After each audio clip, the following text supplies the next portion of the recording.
Hi Ben, my name's Ashlee. My question is, how much should I be saving for each child? And two, where should I invest this money to gain the highest return and provide my children a sizable nest egg when they turn 18? Thanks.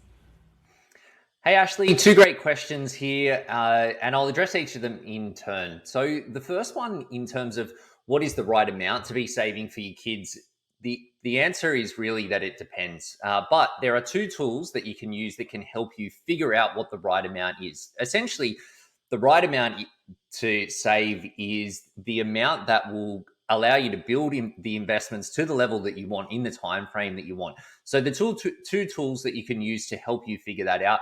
The first is a compound interest calculator. Now, there's a bunch of different ones online, but I like the Money Smart website, which is run by ASIC, part of the Australian government. You know, it's not dodgy or conflicted in any way, and their tools are really easy to use. So they have a tool called the compound interest calculator. And what you can do with that is look at, if you were to save and invest different amounts of money over different lengths of time, how much those investments would grow. So you could look at, if you were to invest $5 a day or $5 a week or $50 a week or $500 a week even, and see how that money might build in a year, 5 years, 10 years, by the time your child's 18 or 21 or whatever target you have in mind there. Now, one of the variables that you need to input in that tool is the expected investment return. And look, we don't know exactly what the returns are going to be in the future, but I would say looking at the long-term returns over time is probably going to give you a good sense of a starting point there. The 30-year return on the Australian share market is 9.8%. So if you put that in as the expected return, you can then look at starting with however much you intend to start with. And if that's zero, then that's completely fine. You put in zero and then put in how much you're going to invest and what frequency you're going to invest over. And that will show you how you expect your investments to grow. What I would strongly suggest when you use that tool is that you look at however much you think you are going to invest, but then just look at, what if you just put a little bit more? What if you put in 10% extra? So if it's $50 a week, what if you put in $55 a week? What impact does that have? Because you'll likely be pretty surprised by the impact of small changes over a long period of time. Then once you look at the different variables and how that's going to grow, that's going to allow you to get to a good starting point.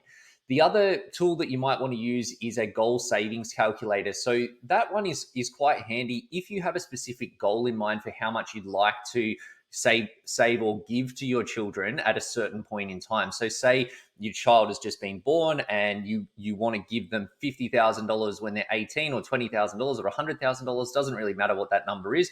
You can simply put in what that target is, how much time you've got to invest, what the expected return is, and just use that same expected return of 9.8%. And it will tell you exactly how much you need to save and invest in order to get to that point in that time frame. If you look at that and it seems unrealistic or either too easy or too hard, then you can just change the numbers around till you find a point that you feel comfortable with and you're happy with the end outcome for you to work towards there. So give those a try. They're two tools that are going to be really helpful for anyone with their money over time. So I think getting good with those is something that you get a lot of value out of for your own investing, as well as investing for the kids. The second question, which is about where should you invest that money? Again, there's a lot of different ways to be right when it comes to investing, but I would say that there are two key decisions that you need to make. The first is whether to invest actively or passively. Active investments it's generally a portfolio of shares or a managed fund or an exchange traded fund, or ETF, which is some terminology that you might have heard, where you've got an investment manager or a research house or some sort of proprietary formula that is trying to perform better or differently to the market. A passive fund, in contrast, is one that just tracks the return on the market overall. So when you see the news at night and it says the ASX has gone up by 1%, then an ASX index fund will have also gone up by pretty much 1%. Again, there's a lot of different ways to be right, but looking at the statistics, they show that passive investment funds outperform active investment funds over 90%, 95% of the time, rather. So they give, for me, and it's a bit of a preference thing, but my personal philosophy for my own investments, and the philosophy that I use a lot when advising clients, is to use those passive funds because you know that you can sleep like a baby at night knowing that you're going to get the market returns.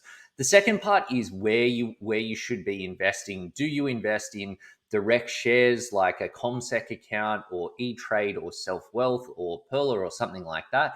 Or do you use a managed fund provider, something like a Vanguard or a BlackRock? Or do you use ETFs or exchange traded funds, which have become quite popular in recent years? Again, a lot of different ways to be right here, but I'd say that the key is that you want something that's going to be easy for you to use and easy for you to automate, particularly if you're investing small amounts regularly over time and you want to make sure that the costs are not too high. I generally suggest, as a good starting point, and this is not financial advice, but as a good starting point, particularly if you're starting with a very small amount of money, looking at micro investing apps, they're generally pretty low cost, really easy, and you can start with as little as $5.